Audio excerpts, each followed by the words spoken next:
Assalamualaikum warahmatullahi wabarakatuh. Saya ingin mencoba merenungi mengenai Indonesia yang sangat luas ini ya.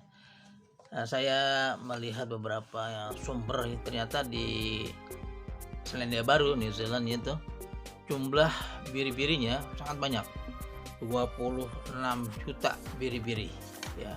Banyak sekali jumlahnya ya. Berapa jumlahnya? 26 juta biri-biri.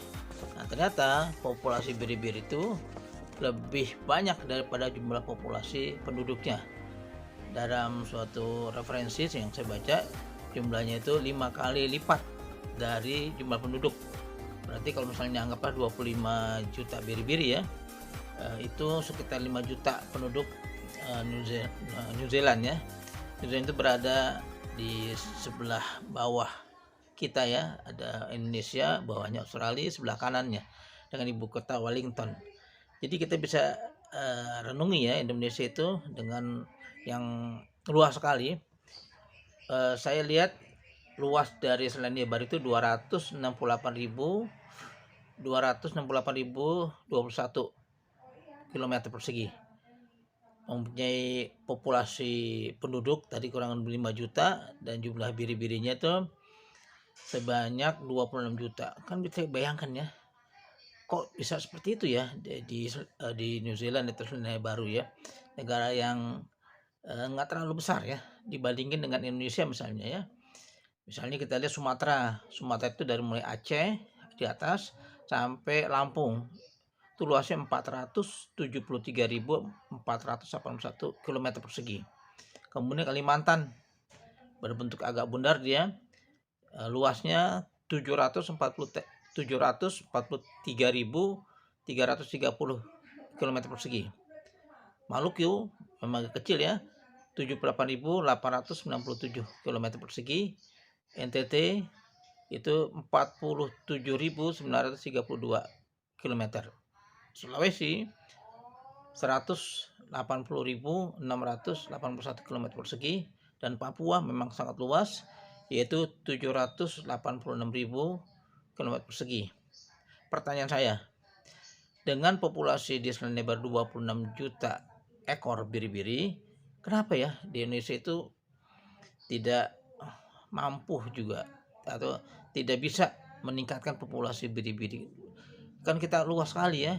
Kalau kita melihara di NTT, NTB, atau kita melihara di satu provinsi di Sumatera, Kalimantan, tentunya Indonesia tidak akan kekurangan pasokan daging hewan ya, terutama biri-biri. Terlebih lagi umat Islam ya, setiap tahun pasti mengadakan aktivitas itu potong kurban yang setiap kita rayakan di hari Idul Adha. Nah, saya nggak tahu ya apakah itu masih impor atau tidak. Yang pasti kalau itu dikelola dengan baik, ada itikat atau goodwill dari pemerintah, mungkin dengan luas Pulau Kalimantan, Pulau Jawa, Pulau Sulawesi, Sumatera, Bali, NTT, NTB, Papua dan sebagainya, tentunya kita tidak akan kekurangan pasokan daging ya. Bahkan kalau saya lihat dari beberapa sumber, kita pun masih impor garam. Sementara negara kita negara kepulauan. Negara kepulauan adalah negara-negara yang sekelilingnya diantarakan gitu ya, atau dipisahkan oleh laut. Laut itu sumber garam. Kita masih impor garam.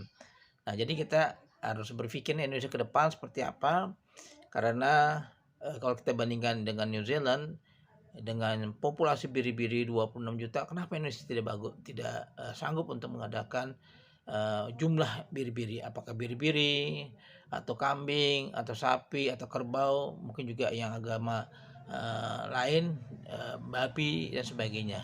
Inilah renungan kita pagi ini, melihat Indonesia masa depan. Kapan kita bisa bersuasembada daging, bersuasembada beras, bersuasembada buah-buahan, sayuran. Negara kita sangat luas, tentunya ini renungan kita yang harus kita pecahkan, dan tentunya kita tidak akan selalu impor. Itulah renungan Indonesia pagi ini. Mudah-mudahan dengan adanya perbandingan antara Selandia Baru dengan negara Indonesia, membangkitkan kesadaran kita untuk Indonesia yang lebih baik lagi. Mudah-mudahan bermanfaat, dan marilah kita mandiri di negeri sendiri, dan marilah kita jaya di negeri sendiri, dan marilah kita bisa menghasilkan pangan dan lauk, lauk pauk dan sebagainya untuk diri sendiri. Terima kasih. Assalamualaikum warahmatullahi wabarakatuh.